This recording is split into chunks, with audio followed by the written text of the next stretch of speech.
Hi Ravisa and Zahisa. This is Vishesh from NDTV. My question to you, both of you, would be that Umran Malik has been named in the T20 as squad. So, do you think an express stairway pacer should be included in India's T20 squad going forward in the build-up to the 2024 World Cup? Yes, definitely. I think uh, that variety in your pace attack is a must. You've seen teams usually follow that kind of a pattern. You need a left armer, you need someone who can swing the ball, you need someone who can be out and out pace. If everything is in one package, then it's even better. But if not, then you would like to use the variety in your bowling lineup and use the different conditions by approaching that way. Umran has been a very exciting talent. There is no doubt about it. And this kind of exposure at this level is definitely going to help him. It's about how he takes up things forward, and how quickly he learns at this stage is going to be very crucial if he has to grab that spot in the playing 11 consistently and cement his place.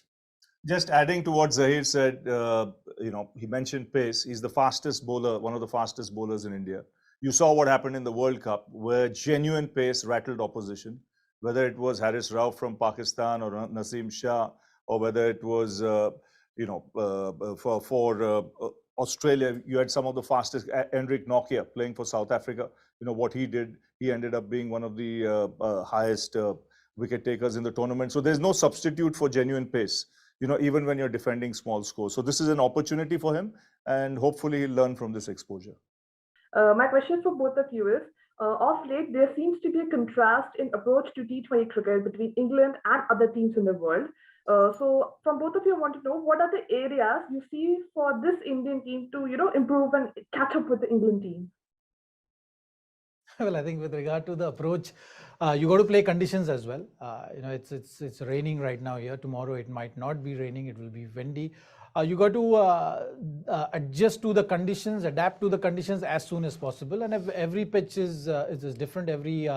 Every country you tour to is going to be different. So I think what matters is that communication within the squad as the game starts, or leading up to the game, is something which is going to be important. Yes, you do have the style of play which you decide the brand of cricket which you are going to be playing. But more than that, I think you need to be proactive in understanding the conditions and planning for different venues and pitches. Yeah, hi Ravi sir, Zach. My question to you is, it's pretty evident that, India is transitioning towards the next generation of cricketers taking command. VVS Lakshman, recently in the press conference said that, going forward in T20, as we would see more T20 specialists. So contrary to what has happened in the last year and a half, when, the senior guys were not playing, only then were the youngsters getting a chance. Is this a possibility that we could see more of the youngsters getting chance in T20s rather than, the guys who've been around for a while? I think that's the way forward. I think VVS is right. They'll identify specialists, and especially with youngsters, because going forward, that should be the mantra. 2 years from now, identify and make that Indian team into a terrific fielding side, and of course identify roles for these youngsters who could be fearless and go out there and play that kind of cricket without any baggage whatsoever. My question is to both of you. Looking at the success of someone like Alex Hales, do you think that the BCCI should probably let their players play in T20 leagues abroad so that they get better understanding about the climates and the conditions there? Well, I feel there are a lot of processes in place. It's not about playing only the franchise cricket. It's about going to different countries to learn things. I think that is something which is important, and you've seen with BCCI with their shadow tours. I think that process is well in place. I don't see any other reason right now for players to go and play in a particular tournament. I think what you have domestically right now is also a robust structure. So why depend on others? I think we have more than enough means for producing good players, and you look at our bench strength as well. I think that's a classic example of seeing things. You can virtually play 3 lineups and they will be able to compete at any level. So I think we should focus on that, focus on our country rather than looking at outside. I think I agree with Zach totally. There's enough domestic cricket for all these players to get absorbed in the system and get an opportunity. Plus, you get these India A tours, you get a lot of these other tours, where at one given time you might have two Indian teams playing in the future, where the opportunity will come for the other lot to go somewhere else whilst India is in another country to go play and see what they can do. So I think there's no need. This is they're absolutely fine playing IPL cricket and focusing on domestic cricket. We need them to play domestic cricket in India as well. Ravi bhai, hi, Rahul Rawat here from Aaj Tak India today. Well, Rahul, who? We've been, in fact, Rahul Dravid. Rahul Rawat, not Dravid. Acha, Rahul. Not Dravid, Ravi bhai. Acha, Rahul Rawat. Haan, bolo. Yeah, Ravi bhai, even the current team management had been talking about change in approach and change in template as far as the T20 cricket is concerned. Is it so simple to change the approach, or do you need to change the players? I'm not talking about not necessarily that you have to get rid of the players who are currently playing, but what has changed since the current regime took over from you and Virat in terms of coaching and the captain, if you have to point out? I would like to go there or point out anything, but there's an opportunity with this team in the future to do exactly like what you're saying. Identifying roles for players, identifying match winners, and going pretty much on the template of England, because they are one team that really caught the bull by the horns after the 2016 World Cup, and they went and they sat down and said, we are going to change our resources. And we are going to identify the best players for that format of the game, whether it's T20 or 50 over cricket. And which meant if there were certain senior players who had to sit out, so be it. And they got in youngsters who were fearless, who could adapt to that pattern of the game without having to change their games too much. So, it's a template that can be followed easily. India has got a wealth of resources. And I think it can start now from this tour, because when you look at this team, it's a fresh young side. You can identify and you can groom and you can take this team ahead in 2 years' time. Thank you. Hi to both of you. I'm sorry if this has been asked before. So I just wanted to ask if, following up on what Ravi sir just spoke,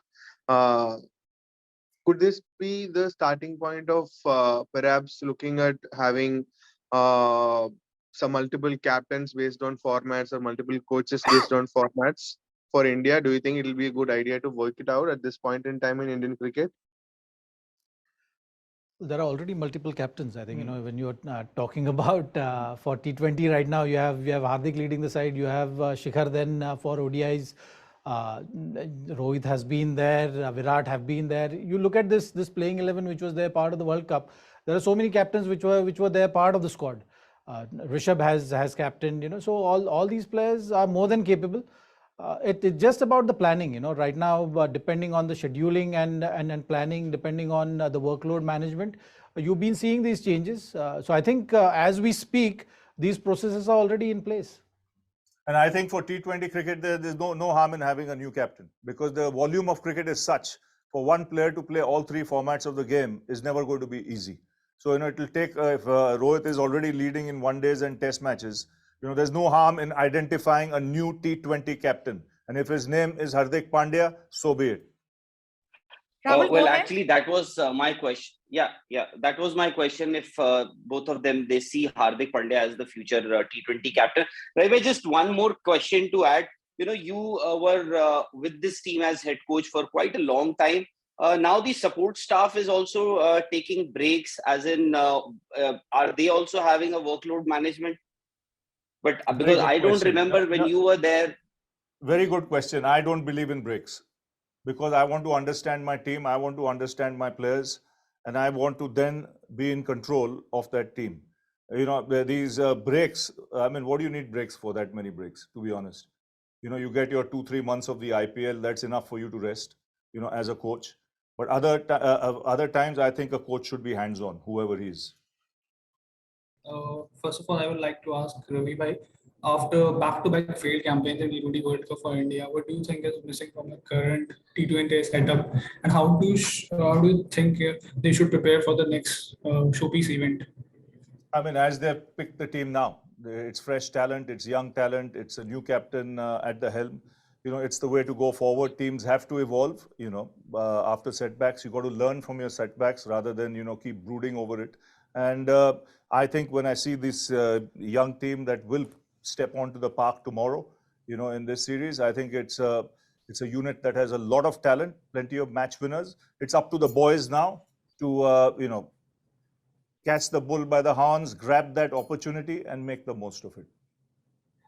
Yeah, and one from Zahid. What's your pick for the India's picking 11 for the first T20? And who do you think will be the key bowler for India, especially the pace attack?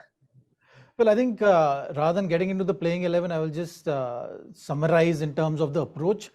There's definitely going to be 4-seam options should be available. I think looking at the conditions and over the years, whatever we've seen in New Zealand conditions, most of the pitches will assist fast bowling. And that should be the base thought process. So you pick the 5 bowlers, but maybe the 4 seamers are going to be a must-have in your lineup, and how you're going to plan with the new ball while batting is something which is going to be of topmost priority. You got to consolidate at the top, not just focus on playing the format, but also understanding the conditions and understanding what is going to be the power total on a particular pitch as quickly as possible to set the target. Any favorite from you? Well, I think the youngster Umran will be a good exposure for him. So looking at this tour, looking at the conditions and how it can really groom you as a bowler, Umran is someone who's got a great opportunity in hand through this tour.